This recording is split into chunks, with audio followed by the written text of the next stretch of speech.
Hi guys, so today we are going to study about multi-factor theory which was given by Thorndike. This is our lecture 28 and talking about this theory, Thorndike gave this theory in 1926 and besides we have already done the one-factor theory and two-factor theory. One-factor theory was given by Alfred Binet in 1905 and two-factor theory was given by Spearman. Now this is our third theory on intelligence. This is known as multi-factor theory. Don't get confused between multi-factor theory and multiple intelligence theory. Multiple intelligence was given by Gardner and multiple factor theory was given by Thorndike. Thorndike also talked about the trial and error method in his theory of learning. और उसने वहाँ पे cat में experiment करा था जो कि मैंने आपको पहले बताया था, जिसमें he gave 3 rules about theory of learning, जिसमें आपका आ गया था theory of readiness, theory of exercise वगैरह वगैरह। और उसके बाद उन्होंने 4 रूल्स और दिए थे जो सब रूल्स आए थे थ्योरी के लर्निंग के।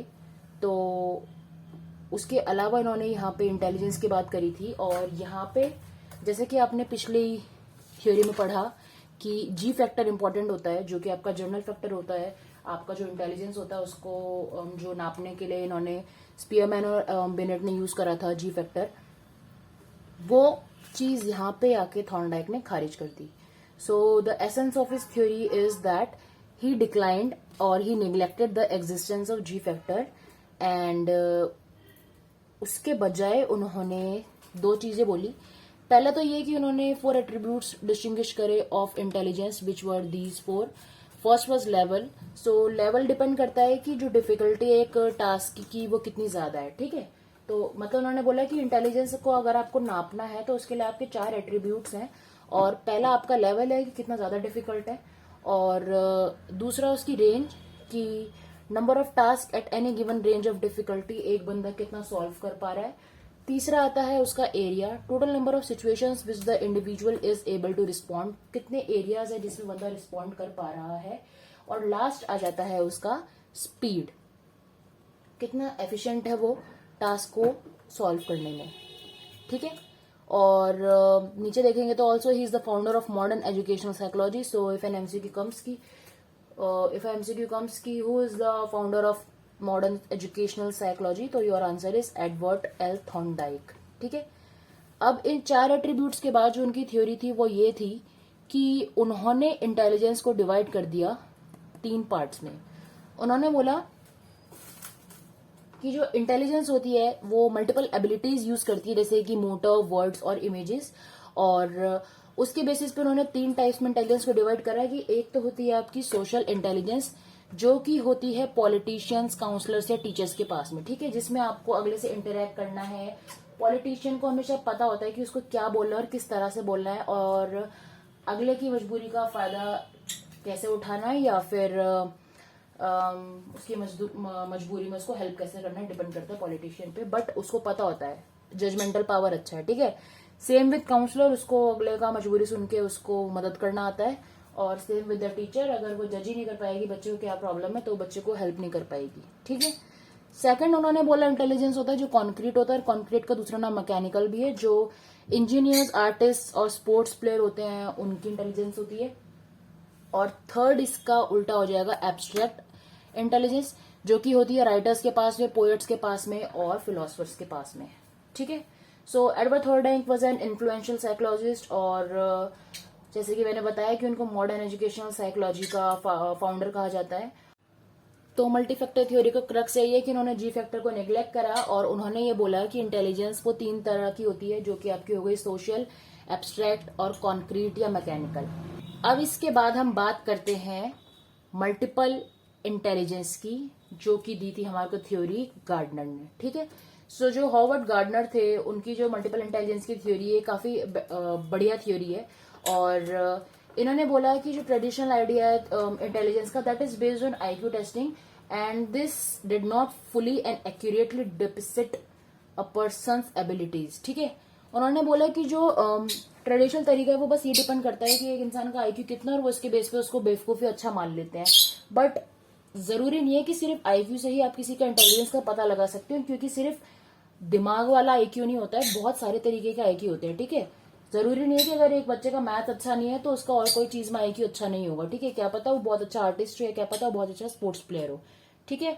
और इसीलिए उनकी थ्योरी थी, he proposed a theory with 8 different intelligence based on skills and abilities, जो कि ये रहे यहाँ पे। So the 8 different intelligence are, हाँ मेरी बात पे रिप्लाई करो आप, शाबाश शाबाश। बॉडीली, चलो अब ये बोलती रहेगी। तो सबसे पहले आपका जो इंटेलिजेंस है दैट इज बॉडी की जो इंटेलिजेंस होती है उसको उन्होंने बोला bodily kinesthetic intelligence, and this is the ability to control your body movements, और आप अपना जो हैंड ऑब्जेक्ट्स उसको कितना स्किलफुली हैंडल कर पा रहे हो। और ये खूबी देखी जा सकती है एथलीट्स में, जिमनास्ट में, या फिर जो कोई स्पोर्ट्स पर्सन हो, ठीक है। बॉडी काइनेस्थेटिक उसी में होगा जिसका जो बॉडी मूवमेंट है जो बैलेंस्ड है और उसको पता है, मतलब उसका कोऑर्डिनेशन बहुत अच्छा है, हैंड आई कोऑर्डिनेशन या हैंड लेग कोऑर्डिनेशन, ये सब उसका प्रोपोर्शनेटर बहुत बेटर है, ठीक है। उसके बाद आता है नेचुरलिस्टिक इंटेलिजेंस। नेचुरलिस्टिक इंटेलिजेंस वो होती है जिसमें आपके पास में एबिलिटी होती है to recognise and categorise animal, plants and other objects which are related to the nature, ठीक है। और ये खूबी हम देख सकते हैं फार्मर्स में, जियोलॉजिस्ट में, ठीक है, मतलब कि जो नेचर से रिलेटेड है और जिनको उनके बारे में बारीकी से चीजें पता है, ठीक है।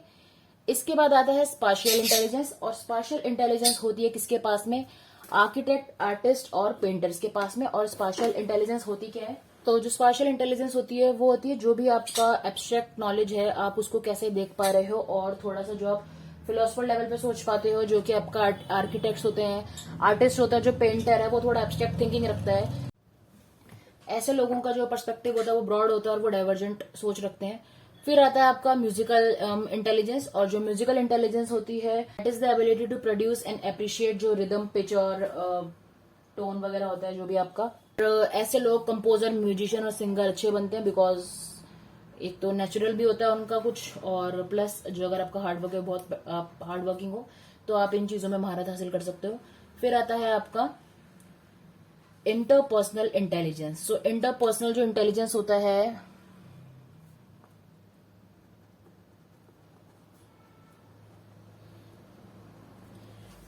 इंटरपर्सनल इंटेलिजेंस का मतलब होता है कि आप कितना अच्छा डिटेक्ट कर सकते हो, रिस्पॉन्ड कर सकते हो अप्रोप्रिएटली टू द मूड्स और अगले के डिजायर्स है, या फिर अगले का जो आप बिहेवियर है उसके साथ आप कितना एडजस्ट कर पा रहे हो, या फिर आप कैसे तालमेल बिठा पा रहे हो, ठीक है। और ये जो पॉलिटिशियंस और सिंगर्स और काउंसलर्स होते हैं ये उनका बहुत अच्छा रहता है, और क्योंकि दूसरे का मूड थोड़ा समझ पाते हैं, जान पाते हैं। और इसके बाद आता है आपका इंट्रा पर्सनल, और जो इंट्रा पर्सनल होता है वो डिपेंड करता है कि आप अपने बारे में कितना अवेयर हो, अपने इनर फीलिंग्स, जो वैल्यूज, बिलीव्स, थिंकिंग प्रोसेस है उसके बारे में आप कितने अच्छे से अपने आप को जानते हो, कितना अच्छे से आप अपने आप को परख सकते हो, ठीक है। और ये होता है सेंट्स का, जो महात्मा वगैरह होते हैं, बाबा वगैरह होते हैं, ठीक है। इसके बाद आता है आपका linguistic intelligence. So linguistic intelligence को आप वर्बल इंटेलिजेंस भी कहते हो, which is the ability to be well developed, having well developed verbal skills and sensitivity to the sounds, meanings and rhythm of the words, ठीक है। जिसका linguistic अच्छा है वो लेक्चरर अच्छा बन सकता है, पोएट अच्छा बन सकता है, या एडवोकेट अच्छा बन सकता है। जिसका कम्युनिकेशन पे या मतलब इमोशंस को अगर वो बता पा रहा है वो क्या चाह रहा है तो वो बेटर रहता है, ठीक है। फिर आता है आपका लॉजिकल मैथमेटिक्स। जो इसका लॉजिकल मैथमेटिक्स अच्छा, that means he has the ability to think conceptually and abstractly, and he has or she has the capacity to discern logically or numerical patterns, ठीक है। तो उनका मैथ अच्छा रहेगा, और ऑफ कोर्स ऐसे लोग बार्बर बन सकते हैं, वाओ, बार्बर, साइंटिस्ट और मैथमेटिशियन। तो भाई साहब अगर तो अच्छे आ गए तो या तो सीधा तुम मैथमेटिशियन बनोगे या सीधा बार्बर बनोगे। पता नहीं यहाँ पे एग्जाम्पल क्यों लिखा है, बट अगर लिखा है तो कोई ना कोई रीजन जरूर होगा जो कि मुझे भी नहीं समझ आ रहा। लॉजिकल मैथमेटिक्स और बार्बर कनेक्शन तुम्हें पता तो बताना।